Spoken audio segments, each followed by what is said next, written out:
Hello guys, welcome back to channel Kurighar vlog. আবার চলেছে একটা নতুন গল্পের সাথে। সকালবেলা চা খাইতে বসবো, তখনই মা বললো মোরগ কাটতে হবে। এই যে দাদাকে পাঠিয়েছে মোরগ কাটার জন্য, কিন্তু তার আগে মোরগটা তো ধরতে হবে। আমাকে বললো ধরার জন্য, আমি বললাম না বাবা না, আমি পারবো না। তো দাদা নিজেই ঢুকে গেল। আর মোরগগুলো দেখো, মানে একটাই মোরগ ছিল, মোরগটা কিভাবে এপার ওপার করে লাফাচ্ছে দেখো। আমার তো মনে হয় কামড়ে নিয়েছে হাতে, যা জোরে আওয়াজ হলো। আমি তো ভয় পেয়ে গেছি। দাদাকে জিজ্ঞাসা করলাম কি মোরগ কামড়েছে? বললো না না।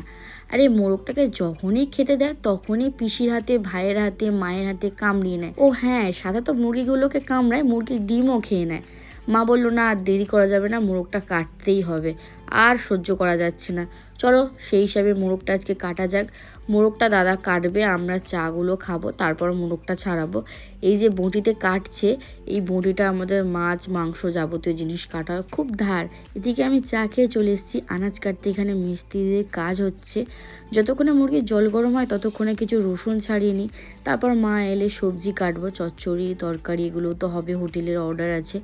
মা আসতে বললো চলো চলো বাগানে চলো, বাগানে কিছু সবজি তুলবো, সেইগুলো দিয়ে চচ্চড়ি হবে। ওই যে মা আসছে পিছনে, আমার মা টুকটুক করে আসছে, সেই ভোর 4টে থেকে উঠে হাঁটাহাঁটি করছে, দোকানে চা করে, লুচি ঘুগনি আলু কষা এসবগুলো করে।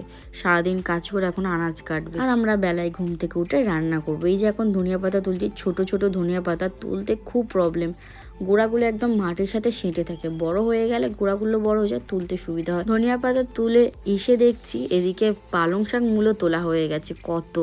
এবার দাদু সেগুলো গুছিয়ে দিয়ে এলো ঝোড়ার মধ্যে, যাতে নিয়ে যেতে বাড়ি সুবিধা হয়।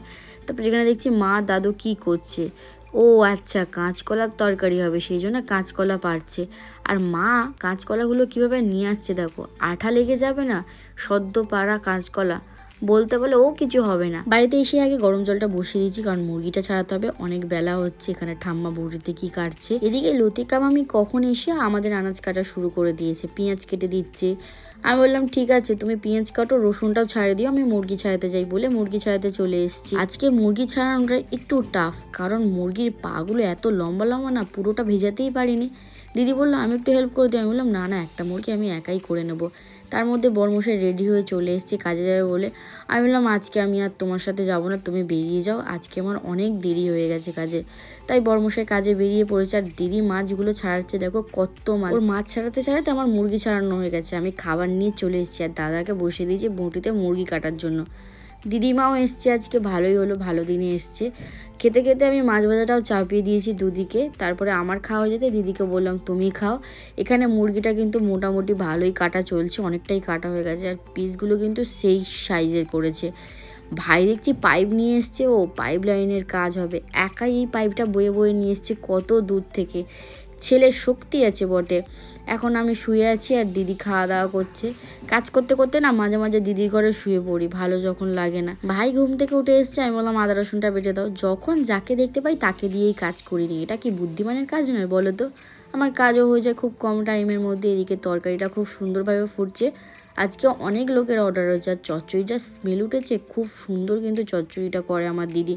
আমি এত ভালো চচ্চড়ি করতেই পারি না কেন জানি না। তরকারিতে এখনও মাছ দেওয়া হয়নি, যদিও মাছটা দিয়ে সর্ষে বাটা দিয়ে লাবাবো। মাছগুলো ঝোলের মধ্যে দিয়ে মাংস চাপাচ্ছিলাম, তার মধ্যে মা চলে এসছে, বলে দেখি তোর তরকারি কেমন হয়েছে। এদিকে আমি পেঁয়াজ টমেটো ভেজে মাংসগুলো দিয়ে দিলাম, মশলা তো বানাইনি। এই যে পেঁয়াজের সাথে মাংসগুলো ফ্রাই করতে করতে মশলাটা হবে না, মাংসটা একটা আলাদাই টেস্ট হবে। যে কোনো দেশি মুরগি, দেশি হাঁস এই পদ্ধতিতে রান্না করলে বেশ টেস্টি হয়। এদিকে দিদি হোটেলের ডাল বসিয়ে গান শুনছে, নিজের আলাদাই সোয়াগে আছে। এদিকে আমার মাংসের অবস্থাটা বেশ ভালোই দেখতে পাচ্ছি, ভালোই জল ছেড়েছে। ঝাল, হলুদ, নুন, তেল, চিকেন মশলা, জিরে মরিচ বাটা সব দিয়ে দিয়েছি, আদা রসুন তো দিয়েইছি। তো এটা এখন আস্তে আস্তে লো আছে 15-20 মিনিট ধরে কষবো। এখানে আমার মোটামুটি সব কাজ হয়ে গেছে। আর 15-20 মিনিট পরে আমার মাংসটার অবস্থা দেখো, কত সুন্দর কালার বেরিয়েছে, প্লাস এত সুন্দর সেন্ট বেরোচ্ছে না, মানে কষা খাওয়ার ইচ্ছা করবেই করবে তোমার। তো এখন আমি কষা কারোর জন্য তুলবো না, তাড়াতাড়ি আলু দিয়ে জলটা ঢেলে দিই। কষা খেলেই এরা কষাতেই সব শেষ করে দেবে, ভাত খাওয়ার সময় আর মাংসই পাবো না। এদিকে জলটা দিয়ে 15 মিনিট ফুটিয়েছি, তার মধ্যেই বরমশাই এসছে। আমি ফোন করে বলেছিলাম আমার শরীরটা খারাপ, শুনেই চলে এসছে। বলে তোর শরীর খারাপ বলে আমার কাজে মন বসে না। আমি বললাম ঠিক আছে, কোনো চাপ নেই, আসো আস্তে আস্তে। দুপুরবেলা জমিয়ে একসাথে খাওয়া দাওয়া হবে। এদিকে আমার মাংসটা কিন্তু হয়েই এসছে, বেশি বাকি নেই, ঝোলটা একটু মারতে হবে। সেন্ট যা বেরিয়েছে বড়মশাই ছুটে ছুটে এসছে খাওয়ার জন্য। আমি বললাম এখনো হয়নি, কে কার কথা শুনে জোর জবরদস্তি খাবে মানে খাবি। ওকে অনেকগুলো তুলে দিয়েছি, তার 10 মিনিট পরে আমি এসছি আর কি গরম মশলা নিয়ে দেওয়ার জন্য, কারণ তরকারি এতক্ষণে হয়ে গেছে। এর থেকে বেশি হলে ঝোল তো কমবেই, নুন ঝালও বেশি হয়ে যাবে। তরকারিটা তাড়াতাড়ি করে নামিয়ে স্নানটা করে চলে এসেছি। এসে দেখছি বড়মশাই ঘরের মধ্যে লাইট নিয়ে কি করছে। আরে বাবা, এই লাইট টাইট দুপুরেও দেখা যাবে, তাড়াতাড়ি স্নানটা করো বলতে তারপরে স্নান করতে গেল। স্নান করে আসতেই চলে এসেছি খেতে। আর আমরা কতটুকুনি করে ভাত খাই দেখে নাও, একদম অল্প করে। এখানে ডাল, চচ্চড়ি, তরকারি সবার মোটামুটি খাওয়া হয়ে গেছে। আর আমি একটা মাছ নিয়েছি, বড়মশাইকে মাছ দিইনি, কারণ আমার থেকে হাফ দেবো। আমার লেজার মাছের থেকে লেজার হাড়টা খেতে দারুণ ভালো লাগে। মাছটা ওকে দিয়ে দিলে হাড়টা আমি চিবাবো। যেহেতু দিদি আমাদের সাথে নেই, তাই জন্য একটা বাটিতে অল্প করে মাংস নিয়েছি। আমি 4 পিস নিয়েছি হাড়, আর ওকে দেখো কত মাংস দিয়েছি। ও আবার ঝোলের কষাও খেয়েছে, মানে আর কি তখন খেলো না সেটাই। বললো তো মাংস ভালো হয়েছে। সত্যি বলতে আমারও খুব ভালো লেগেছে। খাওয়া দাওয়া করে নিয়ে আমি ঘুমিয়ে পড়েছিলাম। আর বড়মশাই দিদির সাথে গাড়ি সারাতে গিয়েছিল, বিকালে গিয়েছে আর এই এলো। আমি বললাম আমার জন্য খাবার এনেছো? বলে না আনিনি, বলে হেলমেট থেকে খাবার বার করে দিল। আমি তো দেখে সেই খুশি, কারণ আমার জন্য যখন খাবার আনে আমার পছন্দের খাবার আনে। যখনই যাই দুজনে একসাথে যাই, একসাথেই খাই, সেই মজাটা আলাদা। আর যখন কেউ খাবার আনে সেই মজাটা আলাদা। আমি তো খুব এক্সাইটেড। প্রথমেই একটা শশার প্যাকেট পেলাম, একটা শশা খেয়ে নিলাম। তারপরে দেখি এখন এই বাক্সে কী আছে, বাক্সটা নড়ছে, কোনো হালকা ফুলকা জিনিসই হবে। আমি তো প্রথমে ভেবেছি মোমো, তারপরে খুলতেই দেখি আমার জন্য কাটলেট এনেছে। সত্যি বলতে অনেক দিন ধরে বলছিলাম কাটলেট খাবো কাটলেট খাবো। আমার কাটলেট খেতে, ফিশ ফিঙ্গার খেতে দারুণ লাগে পকোড়ার থেকেও। আমি তো খুব খুশি, আমি ভাবতেই পারিনি যে আমার জন্য এই খাবারটা নিয়ে আসবে। তো আমি দেরি না করে এক কামড় দিলাম, খেতেও সত্যি খুব সুন্দর ছিল। আমি বললাম কি টেস্টি, অসাধারণ খেতে। তারপর ওকে বলছিলাম থ্যাংক ইউ আমার জন্য এত সুন্দর খাবার নিয়ে আসার জন্য। আর ওকেও তো দিতে হবে, তো ওকেও দিলাম, ও খেলো। অর্ধেকটা ও খেয়েছে, অর্ধেকটা আমি খেয়েছি। তারপরে এখন আমরা ব্লিঙ্কিটে একটা জিনিস অর্ডার করেছি, সেটাই আনতে যাব। আমাদের লোকেশানে অ্যাকচুয়ালি আসে না, আমাদের লোকেশান থেকে একটু আগিয়ে যেতে হয়, সেই জন্য সেখানেই চলে এসেছি। জায়গাটা ছিল নতুন হাট, কিন্তু এখানে এসে দেখছি আরও এগিয়ে যেতে হবে। তো আরও এগিয়ে আসতে হবে বলে আমরা অনেকটাই এগিয়ে চলে এসেছিলাম।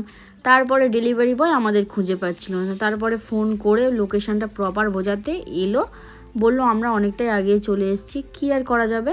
যাই হোক, এখন কি পার্সেল অর্ডার করেছি সেটাই দেখার বিষয়। সত্যি বলতে এটাতে কী আছে সেটা দেখার জন্য আমিও এক্সাইটেড। বরমশাই অর্ডার দিয়েছে, আমাকে দেখায়নি, সত্যি বলছি তোমাদের। তো দেখা যাক এটা কী আছে। বরমশাই প্রথমে কনফিউজ যে এটা খুলবে কি খুলবে না। আমি বললাম খুলে দেখে নেওয়া ভালো। যাই হোক, অনেক টাকার জিনিস তো রিটার্ন দেওয়া যেতে পারে এটা, কারণ যে জিনিসটা অর্ডার দেওয়া হয়েছে সেটা আমাদের নয়, সেটা সুদীপদা আমাদের বলেছে অর্ডার দেওয়ার জন্য। এমনকি টাকাটাও সুদীপদা পাঠিয়েছে। এবার যদি ভুল প্রোডাক্ট হয় বা ভুল কিছু হয়, যেমন ফটোতে দেখেছে তেমন না হয়, প্রবলেম হয়ে যাবে না। সেই জন্য সেই কথা ভেবেই বরমশাই বললো হ্যাঁ তুমি ঠিকই বলেছো, খোলা যাক। বলে প্রথমে প্লাস্টিকটা খুললো। এইবার যে খুলছে বক্সটা, খুলছে আর না অনেকক্ষণ ধরে। ব্যাপারটা হলো কি, ওইদিকে হাফ খোলার পরে বুঝতে পারলাম যে না, এটা উল্টো দিকে খুলছিলাম। প্যাকেটটা এদিক ওদিক করতে করতে সঠিক দিকটা খুঁজে পেলাম, আর সঠিক দিকে একটুখানি হালকা প্রেশার দিতেই খুলে গেল। এই যে মোমবাতিটা অর্ডার দিয়েছি, আমিও দেখলাম বাহ বেশ সুন্দর জিনিস তো। ছোটোগুলো যেগুলো আছে না, ক্যান্ডেল লাইট ডিনারে কাজে লাগে, এই মোমবাতিগুলো অনেক দাম, 300 টাকা এই প্যাকেটটা। তারপর মোমবাতি নিয়ে বাড়ি এসেছি, এসেই দুটো চা করে নিয়ে এসেছি। চা খেতে খেতে বড়মশাই আমাদেরই ভিডিও দেখছে, আমাকে তো পাত্তাই দিচ্ছে না, তাই আমি একটু নিজেকে নিজে পাত্তা দিই আর কি। এই যে ফাঁকা সময় কি করব, গেম খেলতে হবে, তো হেডফোনটা বাড়ি থেকে নিয়ে এসছে গেম খেলার জন্য। বাড়ি থেকে বলতে আমাদের বেহালার বাড়ি থেকে আর কি। আর আমিও কোথায় কম যাই, আমারও চোখে চশমা লাগিয়ে এখন গেম খেলছি, চোখটা সেফটি থাকবে। আর চশমায় কিন্তু পাওয়ার আছে, শো অফ করার জন্য নয়, বেশি নয়, মাত্র 3-4টে ম্যাচ খেলে চলে গেছিলাম খেতে। ওই যে বরমশাই মুড়ি খেয়েছে তরকারি দিয়ে, আমি ভাত খেয়েছি তরকারি দিয়ে। আর দুপুরেই পাঁপড়টাও ছিল মেনুতে, যেটা দেখায়নি। এখন বরমশাইয়ের ভাগেরটা একটু কামড় দিয়ে খেয়ে নিলাম, কারণ আমার ভাগেরটা আমি আগেই খেয়ে নিয়েছি। না আর গেম খেলবো না, এবার ঘুমাবো। তোমাদের ভিডিওটা কেমন লেগেছে অবশ্যই জানিও। ভালো লাগলে লাইক কমেন্ট শেয়ার সাবস্ক্রাইব করে দিও। দেখা হবে নতুন গল্পের সাথে। টাটা।